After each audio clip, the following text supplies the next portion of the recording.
Hello and welcome to the Game Changers podcast, where you'll be hearing from trailblazing, fearless women in sport. I'm Sue Anstiss, and in this episode it's rugby legend Maggie Alphonsi MBE. Few players in recent times have had such an impact on the world stage as this England flanker and World Cup winner. Now retired from the game, Maggie talks so passionately about her playing career and her future leadership aspirations. Rugby is now one of the fastest growing sports for women in the UK, but that wasn't the case when Maggie started playing. I began by asking her if she could remember the first time she'd picked up a rugby ball. Yes, I can remember. So I picked up the rugby ball officially when I was around 13, 14 years old, down at my local rugby club, Saracens. But I guess the reason why it all came about was because my behaviour at school was really bad. My PE teacher at the time, a lady called Lisa Burgess, who was the captain of the Walsh women's rugby side, suggested I go to my local rugby club because my behaviour was so bad and pick up this sport because it might turn me around, change me to a better person. And I listened to her. I went to my local club. So when I picked up that rugby ball for the first time, I was quite baffled by it because I came from North London. Rugby at the time wasn't very popular. Football was pretty much the dominant sport. So this ball, full stop, was quite novel to me. In its shape. It was just the way it looked and how it moved. I mean, and why would anyone want to pass it backwards? And at school we didn't play rugby. You know, rugby was for the boys, but the boys still didn't really like rugby because, again, football was the main sport. So rugby I was really unaware of. So to go to my local rugby club, pick up the ball, make a pass, make a tackle, I fell in love with it. You know, it was a sport that really did fit my characteristics, i.e., you know, I was big, I was strong, and I sort of had probably an aggressive behaviour back then, and it really worked. It suited you, yeah. Yeah, and also it helped control my attitude and my behaviour because I was surrounded by other people who were equally wanting to be quite physical and be quite strong, but also very respectful. So yeah, I found a sport that I guess suited my nature. It's interesting. I obviously remember Lisa Burgess, myself, Bird from Loughborough, many, many years ago. But fantastic to hear that a teacher made such a difference to you, you know, at that key point in your life there as well. Yeah, she was significant. I mean, I talk about her mainly because she was the one who sort of directed me to the rugby, and there was another individual called Miss Walker at the time, and she pretty much managed to maintain my leadership behaviour because she gave me that direction on how to be responsible for my actions and I guess knowing where I want to go in my career. So both those two teachers had a significant impact in my life, but I guess Lisa Burgess Bird directed me down that rugby path. And what was the setup like at Saracens at the time? Yeah, so very thankfully at Saracens they had a girls section, which not a lot of rugby clubs did. Not a lot of rugby clubs had women's sections. So to go to Saracens and know that they had a first team and a second team women's team, and they had it wasn't an under 16s or an under 18s team. It was basically just a girls setup. And our coach at the time, Katie Ball, who a fantastic individual who also did a bit of rowing and went to the Olympics. I can't remember what year it was, but you do. Yeah, in her spare time. She was basically our coach at the time, and it was great. We had about 12 girls playing. And we weren't all experts at the sport, but we were just gradually learning through Katie Ball. And I think going down to the club, seeing these girls who are quite similar to me and from real diverse backgrounds really appealed to me. And they made me feel incredibly welcomed. And also I saw women, you know, I saw the girls we trained on a earlier time to the women. So when we finished training, I'd see the women after and I'd be like, wow, that's I'm hoping that I'll one day be like that. And I would see Bird every now and again come to training. So it was nice to be part of a club where I could be around peers who are similar to me, but then also see the individuals that I hope to aspire to be like. Yeah, I'm going to ask you about role models. So, you know, we talk a lot about kind of role models, and I know my daughter still talks about meeting you at the Women's Sport Trust Awards those years ago. So you've obviously inspired many girls. But in terms of your role models, did you have role models at that time? So I guess growing up, I probably would say the role model that I sort of looked at was Denise Lewis. Yeah, fantastic. You know, back in 2000 when she won the gold medal at the Sydney Games, it was great to see someone, I guess, who again looked and came from a similar background to me. I know she's I think it's Wolverhampton or Birmingham based. That's where she sort of originated from, and I mean, myself as well, like I came from North London in Edmonton, and quite a challenging background, but to see someone of her, I guess, level go that far from where she came from, and then be a profile for many other women, I guess women of colour in particular, I looked up to her significantly, and I still do. Does she know that? Have you told her? She might know now. She hears this. I haven't actually. I haven't told her. What's funny is like every now and again I get mistaken for her, so it's quite a nice thing to know that someone out there thinks that I look like her. But I haven't told her. I just think it's nice to know that there's someone out there who is still paving the way. You know, she paved the way for a lot of female athletes. You know, we talk about the likes of Jessica Ennis-Hill being brilliant at what she does, Catherine Granger as well. But I genuinely believe Denise Lewis was sort of the starting female role model for us, because she, I think at the time, was the only female Brit to win a gold medal in 2000 in athletics. So I just think she's someone who sort of set the mould for many female athletes, and now many of us look up to her. Yeah, it's fantastic. And you then be the role models in the future too. And how does that feel, I guess, to you, knowing that you are a kind of role model and inspiring women and girls? Probably similar to Denise Lewis. You don't think that you are doing it. You know, you don't set out to be a role model. If anything, you just set out to be the best that you can be, the best version of you, and hope that others will follow in your footpath. And that's what I do, I guess. I go out, I played my rugby, and I played it to the best of my capability, and not let anyone stop me, regardless of what their perceptions may be. So being a female, I wasn't going to let that stop me. Being from an ethnic minority, I wasn't going to let that stop me. Or come from a low social economic background, I wasn't going to let that stop me. And I think what's great is that I've been successful on that main stage, and now people from that sort of background who maybe have similar, I guess, starting points to me, are now thinking, do you know what, I can totally do that. And if anything, I can exceed what she's achieved. And that for me is brilliant. And now when I do media stuff, I keep thinking the same thing. I apply that same principle as I was as an athlete, is I'm not going to let anyone stop me, regardless of the perceptions that people have of me. And hopefully through you just doing what you do, it leads others to follow you. And it sounds like you were super committed in terms of playing and training as your career then developed. So at what point do you think you recognised you had real potential to go on and play on a larger stage, as it were? Yeah, it's funny, even I look back now and I think it was that imposter syndrome. Like, I never thought at any stage I was going to be successful and make it to play for England. You know, I just played my sport. I absolutely loved it. I enjoyed the fact that I was good at tackling, and that I was able to work with other team members and help them look good as well. So I loved that feeling. So I never really understood or accepted that I would make it to be very successful. But when I finally got there, I started to really believe it. You know, it's that fake it till you make it sort of feeling where, right, okay, I might get there. Okay, I finally got there. Now I've got to believe that I am an incredibly good athlete. And I guess not until I retired did I really stop and look back and think, yeah, I was right. I wasn't too bad. And what was it, I guess, getting that first England cap? At what point do you think you thought, not I've made it, but, you know, you could take a moment to recognise? So my first England cap was way back in 2003, and I was out in Canada, and I scored my first try for England against USA. Yeah, God, it feels so long ago. Against USA, and that year was an incredible year because the men had won the Men's Rugby World Cup. So to get my first cap, it felt like that year was an amazing year. Yeah, not because of the Men's World Cup, but because of me, obviously. So even to this day, I think scoring that try, having that experience, you know, I still felt almost like a naive rugby player, because I was surrounded by some... How old were you when you got your first cap? I was 19 years old, and I was surrounded by some fantastic legends. You know, for me at the time, a lady called Paula George, Karen Andrews, Claire Frost, Helen Clayton, some brilliant, fantastic role models for me in the world of rugby. I got to play alongside them, so I didn't feel like I had to worry, but I did feel like I was the young one in the group. But it was an amazing experience, and one I really do treasure. Jumping forward then to that extraordinary World Cup win in 2014, obviously there had been 3 World Cups before that where you lost in the semi-finals, which must have been hugely painful for the team. How many of those had you played in the previous? Yeah, so thanks Sue for reminding me that.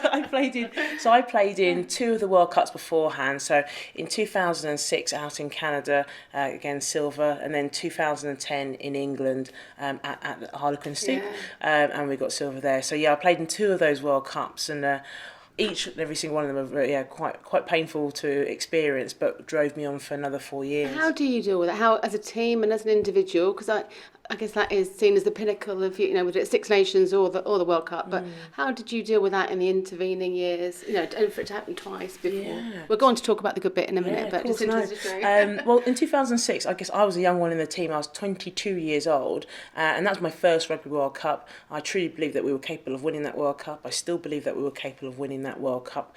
And so when we lost it, I think I just felt quite angry, not at my team. I just felt angry the fact that I knew that we had it in our grasp and we probably weren't able to get over the line. So if anything, what it did do was, for me as an individual, I guess it made me more driven and more focused.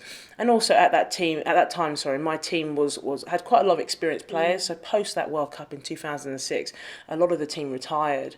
So if anything, I became one of the senior players going into 2010.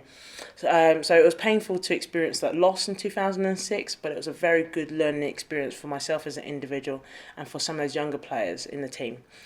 2010, I think, was probably the most painful of all the experiences, because I guess it was another 4 years. There was a lot of build up around women's rugby. Yeah, you were at home. At home, and we had a good crowd. So back then, actually, that was probably that was a record crowd for women's rugby in England. I think we had just under 14,000 people come to watch that game. Again, it was against New Zealand, so one of the biggest nations. The score was 10-all, I think, until the final 5 minutes, and then we lost it by 3 points. So I look at that game as, oh God, we had it in our grasp and we let it go. And so after that final, it wasn't necessarily anger, it was almost now revenge. So I think, and what was great, that team, we pretty much stayed together. So only a couple or 3 players retired, but that team was able to go on a journey for another 4 years, which is what I think allowed us to win it in 2014. Okay, that was my next question. But I guess what do you think was different in 2014 that made that happen? It was the unity and the... Yeah, it was the emotional connection. I've forgotten the person's name, but they talk a lot about the why, and I think over the Stephen Sinnett, is that? I just gave the book to someone this afternoon, actually. I've got a stash in my office that I give out. Because it is a fantastic theory around understanding the why. So it was understanding the team why, but more importantly, it was about understanding each and every individual's why. Why do we want to win a World Cup? Why do we want to play for England? And I think I, as an individual, learnt more about the people in my team. I had this emotional connection that was all about wanting to win a World Cup for them, and not really about winning it for yourself as an individual. And was there a psychologist or someone that worked with you on that in the intervening time? Yeah, there was a psychologist who came on board, and she sort of, I think we had it already, we just needed someone just to bring it out. And so she was quite significant going into the last few, I'd say probably the last week of the tournament, because we started to bring that to the forefront. I just think, not until you know your actual reasons why you're there and everyone else's reasons why they're there, do you start to go, okay, that's why I want to win the World Cup. It's not about your own profile. It's not about making lots of money. It's not about that. Well, suddenly you've got 15 different reasons. It's yours and other reasons. It's about the people you actually are considering to be your family, and that you're instilling your future in. So that was huge for us. That was absolutely probably the main reason why I won it. Understanding the why, having that psychologist come in to sort of steer us in that right direction. And then realising it was about a team. It was a team focus, not an individual focus. And so winning, amazing. If you sit here now today, 5 years on, can you remember how you felt at the time? It seems so long ago, if I'm honest. I felt younger, that's what I felt. Well, basically what I felt personally was relief. Because I guess to be part of the team over that 12-year period and lose 2 World Cup finals was quite tiresome. And I guess knowing that people were going to retire as well, that's the piece, is that extra pressure, isn't it? That was the That's exactly the case. It was almost like we had to win this. That losing wasn't an option, because I knew if we had lost that final, it starts again. Those who are Olympic athletes know what it's like. You start again, and it's quite hard work, and especially a lot of the experienced players would have stepped away, and lots of young players. And if I'm honest, a cycle of winning a World Cup takes about 8 years, I'd say, 8 to 12 years. And we saw that with our England women's team. They lost the World Cup in 2017. 2017, and I generally think they'll go on to be successful in the next World Cup, because it takes time to build a team. You can't just do it in 4 years. I personally believe anyway.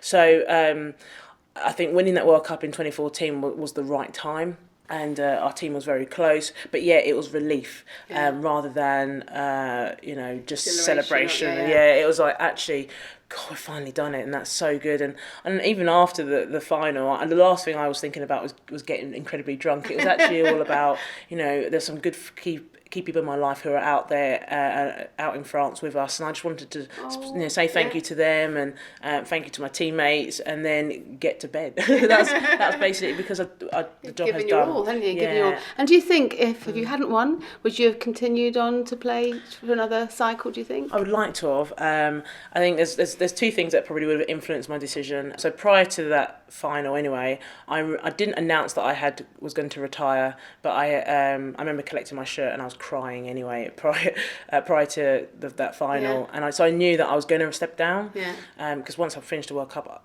and we won it, I had announced my retirement. So I guess the two things that were influencing my decision would have been, if we'd won it, I would try to hang around, but I knew that the best of my rugby days was pretty much over anyway. And I'm a big believer, it's not about me, it's about making sure that the next players come through and have that experience.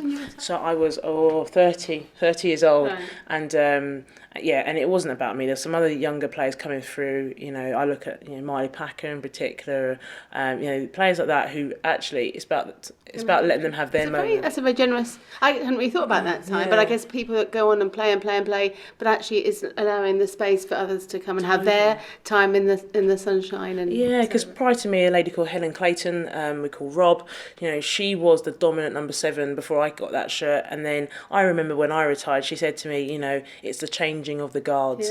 It's now for me to step away and for you to have your moment. And I really remember that very clearly. Okay. So that's why when I stepped away, Miley Packer was always going to be successful anyway. There's many other number 7s and back rows who are doing well.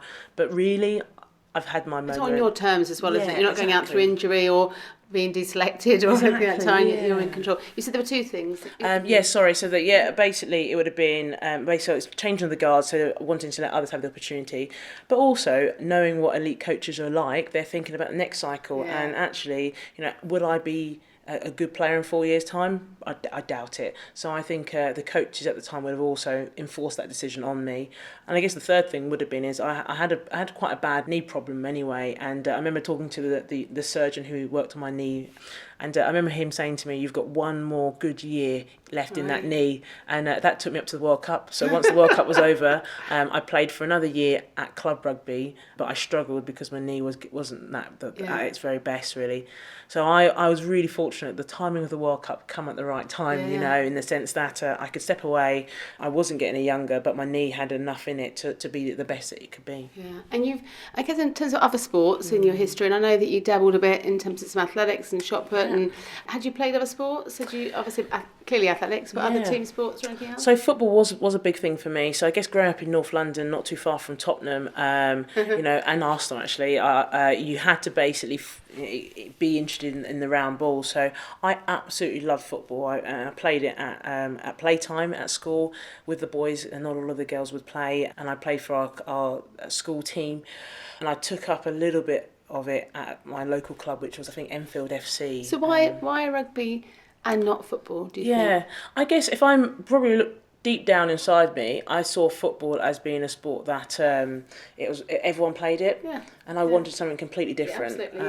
I think many rugby players feel that is, I guess as it gets more popular, that almost becomes more of a challenge. But I know my daughter likes the fact that other people at school don't play it. Yeah, that's exactly. I saw it as a unique, novel thing which people were intrigued by. Yeah. Where if I said I played football, I think people just were like, oh yeah, I play it as well, or they'll have perceptions of me playing football, or they'll impose their opinions on me, which I really wasn't interested in. Where rugby was so different, they're like, wow, you play. Comment. They're like, what's that like? Oh, you must be hard when you play. You're a tough person to play that sport. Proud of those bruises on the Monday back at school. So I loved it, and that's what sort of drove me on it. And even still to this day, the rugby game is getting popular within women and girls, which is great. And I think it's unfortunately not there where football is in terms of popularity and profile, but it's a sport that still is, I think, unique. It's different. It brings interesting values, and I think it instills confidence, I think, in people's body images and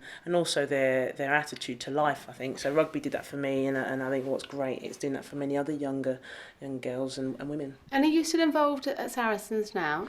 I was on their Saracens women's board. I've now stepped away from it, but I'm now an avid, passionate supporter. Saracens for life. Yeah. And that's the thing. I think I probably wanted to step away from it to just love it for what it's worth. And I'm so proud and pleased of what the women's team has become now. Season. I know. I was going to ask you about that actually. So I guess how does it feel? I guess watching them from the sidelines now and not being out there. Oh look, I'm gutted. I'm not part of that program, that squad, because of what they're achieving.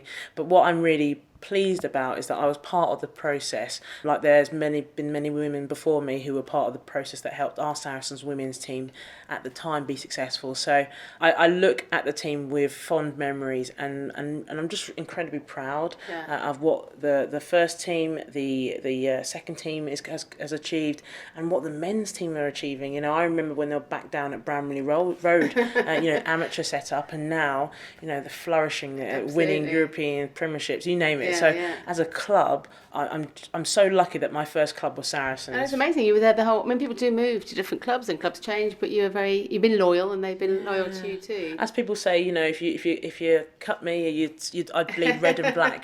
Just because it's been a club that has supported. You're in red and black today, aren't you? Like Sarah's colours. I just wanted to really get that across. But it's been a club that supported me as a family. I've had some challenging times throughout my life, and what was nice is that they've always been there. Yeah. And I like to think that even now, as a supporter and as one of the old girls, as we say, if any of the young girls are experiencing challenges or need help in terms of career, there's many of us old girls who have very good jobs who can help support them. So I like to think that we have that club attitude. And the success of the team at the moment, obviously they won the Tyrrells Premiership again. So why do you think the difference that they're doing at Saracens versus others that are in that Premiership? Yeah. So I'd say Saracens and Harlequins are probably two of the strongest teams in the Premiership, with regards to what they do off the pitch. So I would say one, they've got an incredibly good connection with their men's setup. So if I look at Saracens, their relationship with the men's organisation is perfect. Nigel Ray is a huge supporter of the women's section. They've also got in terms of PR, they're aligned there, and also in coaching. So I think sometimes Alex Anderson does a bit of work with the women's setup. So that's incredible to have that level of support. And the second thing I'd say, what the Saracens women have created is almost that level of, I think you mentioned it with regards to me, club loyalty. So you've got players who generally want to be there. They're not just coming in because of the profile, because they're winning, and then they're dipping out and finding another good club. You've got players who've been at that club for probably quite a while now, or have been there since when we weren't winning. Yeah, absolutely. And Sonia Green is one good example. She's been there since the club started, I'd imagine. But it's great to have players like that who are just proper club players. Not all of them play for England, yet that we have got a good amount of England players, but they were Saracens before they became England players. So it's great to see that the fact that the club's got a very good loyal setup. And then I think the other thing I'd probably say is just we've got a professional setup in the sense that we've got our director of women's rugby, Laura Eddy, who's amazing at what she does, and then we've got a really good coaching foundation. Previously we had Robert Kane, who was our head coach. Now Alex Osprey's become the head coach, but he's supported by I think 3 or 4 other really good coaches. So it's that professional setup, even though it's still effectively amateur. They've got this. It looks like a professional programme, which is what I think appeals to a lot of people. You're now a spectator and watching from the sides. How, in terms of just going back to that transition of your no longer being an international rugby player as a persona, how was that for you in terms of that transition in 2014 to life? Incredibly hard. I'll be open and honest, it's still hard now when you think about it. So I guess I retired in 2014 from international rugby. I was working for a big charity called the Youth Sport Trust, and I was an athlete mentor manager there. So what was good is I had a full-time job already. But what was tough was realising that the identity of being an athlete was sort of removed from me, and I became 100% a working person. And I guess I didn't really appreciate the challenges that would create. Had you been alerted to that before that happened, do you think? Or yeah, I knew of it really. Right. You know, every athlete knows about it, and just don't think about it in kind of in the future. True, and it's probably the biggest mistake. You know, always prepare yourself for that life after.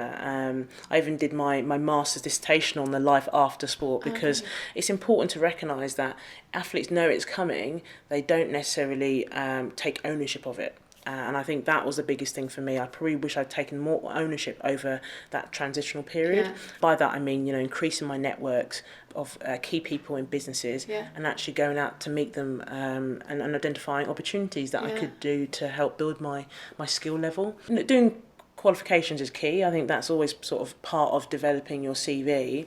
But I think to really make you stand out and be a little bit different, it's about building those relationships. And that's one thing I would say to people now. Relationships are key. People don't just hire you for what skills you have. People hire you because they like you. And that's what I do in my job now. You know, when I'm hiring people, it's actually, have I got that relationship with them? Would they work well in this team? Would they have a good relationship with other people in that team? And people keep saying to me, it's about like a rowing boat. It's about filling that rowing boat and making sure that they all work together to be successful. So yeah, I think relationships are key, building that network. But anyway, what I was trying to say is that I found it incredibly hard because the network that I did have, which was obviously a coaches and a performance psychologist and all of that had just gone. And I was on support, and I was on my own, and I knew I was going to be on my own, but you don't really realise how tough it's going to be. So I quickly built a new team. You know, it was all about, I tried to find a new sport, so I tried to get back into athletics. I tried to identify a physio. I tried to identify a coach. I created my team me, I guess. But the reality was it just didn't work. And over time, I've now formulated a proper team that I feel works for me and the life that I live now. And it took a while to find the job that worked for me. So I left the Youth Sport Trust, I went into media, and I still do my media now, but I realised that I can't, and I don't want to just live off media. No. I want to have one role that sort of gives me stability, and thankfully, and through the relationships that I have with Vitality, I now am a director at the company. So that gives me that real level of stability, and then the media almost supplements it and gives me a sporting focus. The work that I do with Vitality gives me, I guess, a corporate sense of purpose. And in terms of the media, so I guess amazing that you be a Telegraph columnist now, and I guess being that first female sports pundit to comment on men's rugby through ITV. How did that feel for you at the time? Did you feel again you were breaking new ground there? Yeah, I have to admit I did feel like a weight on my shoulders when I first. The whole of womanhood watching you there. Yeah. God, I was like, I mean, it was the first game. It was France versus Romania in the 2015 Men's Rugby World Cup, and I just remember thinking, God, I don't want to make a mistake. That's all it was. I know rugby inside out, but I just don't want to make a mistake. It's that extra pressure, isn't it? I was going to ask you about Alex Scott. You know, that actually females doing an amazing job as pundits, but so much more pressure and focus on them because they're females and people aren't used to them. So you obviously felt that too at the time. I did, yeah. I mean, it was quite funny. Like, look, I didn't make a big deal of it at the time. I didn't write on Twitter or anything like that. I was just like doing this game, and that was it basically. And it was so interesting the amount of comments I had post that. People just saw it as that is very different. We've never seen a woman talk about rugby for a men's World Cup. And was there negative? What I can remember was there were people were very just unsure of it, really, because if I think about it, up to that point, there had not been any women. There had been women being reporters. Like Hazel Irvine and the sports. And had done an amazing job, like Gabby Logan's. They had always been there, but there had not been women in the position of a pundit, saying your expertise on the sport. So for me to do it was quite groundbreaking. And I was alongside Sean Fitzpatrick, former New Zealand men's rugby captain. So I'm in awe of him. He's a legend. He's a legend. But what was great is that he was so relaxed and didn't even see anything different. He was like, we're going to chat about rugby and that's about it. So I felt incredibly relaxed, and I absolutely loved the moment, and did the rest of the World Cup. I was in the studio, then pitch side all the way up until the final, the men's final. So I'd never been, again, a woman talking on the men's game in that sense. So I absolutely loved it, and after that, now it's part of what I do. And I guess when I first started, and probably similar to Alex Scott and then many other women who are now breaking that barrier, when I first started, I guess I got a lot of negative comments about being a woman talking about men's sport. And no one really criticised my content. It was more about just being a woman. Just being a woman, we'll criticise you for that, because actually what you're saying is really good. Exactly, and actually now what's good is I'd rather have a debate. Now I get people who would say I agree or disagree, and I'm like, that's fine. I'd rather you agree or disagree with what I'm saying, because then we can have a debate. You're talking about, okay, I disagree that him or her ran that line. That's fine. That's a discussion, and sport and anything we talk about, like politics, should be about a debate. But when you're commenting and saying that I shouldn't know something about the sport because of your gender, that's when I'm like, what discussion or debate are we going to have there? Because this is pointless. So now the comments are a bit more, it's more open and constructive, and actually people are more positive and supportive. I don't want people to support me just because I'm a woman. No. I want people to support me because actually what my content is correct. And I guess you should be proud, Nolly was at the weekend on the Channel 4, so sort of setting that path for other women to go out and comment and be accepted in that way too. Yeah, I mean, what's great is that it's just now growing. The only challenge that we have in the world of probably more media is the fact that there's less roles for women. So the challenge you have is that there's more women coming out and now finally getting opportunities, and then there's less opportunities in terms of positions for those people. So where obviously if you look at probably men's sport, there's lots of men can get into various different roles, where you find maybe on a sporting panel there might be one woman. Yeah, we can change that. We're on a mission, aren't we? We are half the population, aren't we? After all, yes, we are. And what's great is there's more of us out there. So I'm just really pleased that many of us are breaking the barrier, not just in rugby, but in other sports like football, hockey, you name it, and cricket. And where do you see, cricket, love you, Ebony, where do you see that going in the future? Do you feel more confident now to probably where you were when you first had the opportunity? Yeah, definitely. I think I see it growing. I see, hopefully we'll see more women, not just in media roles as in front of the camera, but see more of them behind the camera. Producers, directors, camera women.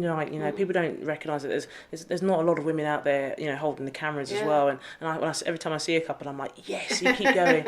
I want more of you out there. So that's what role modelling, isn't it? It's exactly the same as we talked in sport. It's actually the more that people see it and see it's a goal, that something that they could do in the future. Yeah, definitely. So that's what I hope to see in the future, and so that's my goal. I think my future goal is that I'd probably step away from media in the future, but be more of a leader in terms of my goal and my dream is to be hopefully the next Sally Mundane. I want to be a CEO of a sporting organisation, cool. And a woman of colour in that position, because obviously if I look at diversity, there's not much of that, and I want to be one of those women who are flying the flag or doing some amazing stuff, and who knows, one day be the president or the CEO of the RFU. That would be absolutely amazing. I love this. That's fantastic. Good. Yeah, so that's where my current aspirations and goals are. I look at Sue Day, for example, CFO for the RFU, which is fantastic, and I want to be in a position where I can be on that, who knows, one day exec team, and be fronting that up. So that's what I'm currently working towards right now, and media is great because it allows you to understand the game from a different perspective, but also maintain that profile. So in terms of, I guess the girls got their professional contracts this year, which is fantastic news. How did you feel about that looking back? Would you have liked that to have been a full-time professional athlete, do you think, or actually would that have made the transition out of sport even harder because you wouldn't have had a kind of career path running alongside? It's such an interesting question because if I was in the sport now, I'd say yes, I would love to have had a professional contract because I know what it was like to try and balance up one job and try and be the best that I could be in that professional job, and then at the same time trying to develop my skills and ability to be the best I can be as an athlete. So if I was still in the sport, I'd say, oh my God, I wish I had the professional contract. Now I'm out of the sport, I'd probably say, I guess, it's important to an extent that athletes are able to develop their career whilst being an athlete. And I guess the challenge you have with having a professional contract is athletes unfortunately are unable to do that or maybe lose sight of that.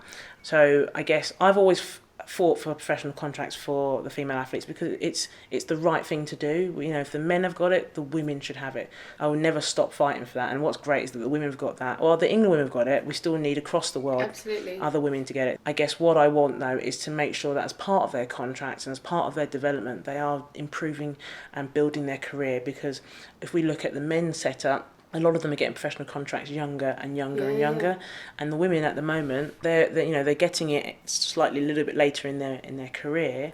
But what's going to happen is as they get, as women's rugby gets more professional, you'll start to see more women get contracts at a younger age, and their career or their education might not have developed at that time. So I think it's really important that we are supporting our athletes who become professional to develop their career, to develop their skills and their abilities. So when they do transition out, because when they come out, there's going to be, all of those women who've had professional careers are going to have the same level of expertise, and opportunities become less and less and less. That's a fantastic point. That is so important, isn't it, for the future of the It is. We need to, and it's also a duty of care. We need to be protecting our athletes, that when they do transition over, that we are giving them skills that they can fit into the reality of civilian life, because civilian life looks at athletes different to someone who's been in that position. Let's say a HR director, they've been in that position for 10-15 years. An athlete cannot just walk into that role unless they've got their expertise. So we need to be able to help support them to get those skills. And looking at girls coming through, playing rugby now and aspiring, what advice would you give to somebody that's kind of almost where you were? You met Lisa Burgess, or a bit further on. What would be the kind of couple of key points you might say to someone on their career path now, getting started? I would say, one, be curious. You do not know everything, so open your mind to learning. So for me, when I was I guess that youngster trying to get into the sport or developing in the sport, I tapped into the expertise and knowledge of those senior players who are currently there. I tapped into the knowledge of the coaches. I would take ownership of my own development. I did not let the coaches dictate my learning. I would make contact with the coaches and say, right, I need to work on this. Can you come and see me? In terms of my England coaches, I went and observed men's and women's teams and their coaching as well. I would throw myself into environments that were a little bit uncomfortable. I say it all the time, it's about being comfortable, being uncomfortable. So I would stretch myself on a regular basis. So when I was on the pitch, it was about being the best version of me. Not just being an okay player. Comfortable and know what you can do, And I still remember to this day, like my old England coach, Richardson, who was an Australian and a really good mindset he had, he was like, it's not about being the best player in England, it's about being the best player in the world. And that's how I guess I approach my life today. It's not about being a good leader in this country or a good leader in the company that you're in. It's about being the best leader. Like, how are you going to be the best leader? And for what I would say to a young person getting into sport is be curious, learn from everyone, stretch yourself and challenge yourself on a regular basis. I would also say, set your goals. I think that's very key. I think I live by that now. I always have goals and what I'm working towards, and I call them small wins. Make sure you have those little goals where you're like, oh, awesome, I achieved that this week, and you just feel good about yourself. So have your medium, your long-term goals, and have your small wins, where you can really feel great about yourself. I would also say two other things. I'd say embrace failure. That's massive. It's okay to fail. You learn from, that's your best learning tool. And then I would say also celebrate success. So look back on all the things that you've done and really acknowledge them, because sometimes I think we don't think about that. So busy moving on to the next thing, aren't we? Yeah. And I guess one more thing I'd probably say is identify your team you. So surround yourself with people who are going to help you be successful. I love that you said that earlier. I had never thought of that as a concept almost, but I think everyone's got to have it, not just as an athlete or a young person. Yeah. Team you, people who basically want to invest in making you better. So that could be your parents, that could be a teacher, a member of staff. Anyone who's basically willing to help you be successful. Yeah, excellent. The podcast is called The Game Changers, so extraordinary trailblazing women in sport. What do you feel your legacy will be looking for? You've mentioned this a little bit. Is it about your playing career, or do you feel... I know the answer to this now. There's lots more to come in the future when you look back in the future. Yeah, I'm hoping it's going to be the next chapter, really. Excellent. I think what's quite interesting now, people don't see me as a rugby player. They see me as an influential leader, which is what I want to be. I played rugby. I was really good at it. I tackled really hard. I think that's what people generally think of me when they think of my sport. And I know that's awesome. But now I need to start paving the way for another impact on the world, and I like to think that is being that leader who's creating change to an extent, but also having an impact on other people's lives. Like, I want to make sure that I can hopefully help others and them be successful, them exceed what I've achieved. And I'm not just saying for women and girls, I mean boys and men. One of the young people who still stays strong to me in my life is a guy called Wayne Instrel, and I had an impact on him when I was a mentor working for the Youth Sport Trust, and now he goes out and delivers talks about the change in his life, and he's impacting many others. It's like that ripple effect. If you've impacted one, and then that's exactly, and that's what I want life to be. I want people to exceed me. I want people to achieve more than what I've achieved because they were inspired by what I did. So rugby was a great part of my life. It's a chapter that I sort of have to close, because otherwise you keep looking back, And now I'm thinking about my next path, and I'm currently studying. I'm doing an MBA in, it's basically called an MBA for CEOs in sporting organisations. Fantastic. So it's around leadership. Where is that? Where are you? It's at the University of Salford. Yeah, fantastic. So I'm hoping to complete that, and that's building my skills and my repertoire of tools, I guess, to be able to fit into a position, hopefully, in the future. What a truly inspiring human being Maggie is. So passionate about her sport, generous with her advice and time, and astute about the impact she could make in the future. There's no question that she will be a hugely influential leader. I'd love to hear what you think about the Game Changers podcast, so please do leave a review or give us a rating. It makes a huge difference and will help us to spread the stories of these amazing women in sport. To make sure you don't miss out on future episodes, please subscribe to The Game Changers, and you can find out more about all of my guests at promotepr.com/gamechangers. In the next episode, you'll hear from the hockey superstar Kate Richardson Walsh OBE. With a record 375 caps for her country, Kate was England and GB captain for 13 years, culminating in that incredible hockey Olympic gold in Rio in 2016. It's a fascinating conversation where Kate talks very candidly about the highs and lows in her incredible career and her future plans.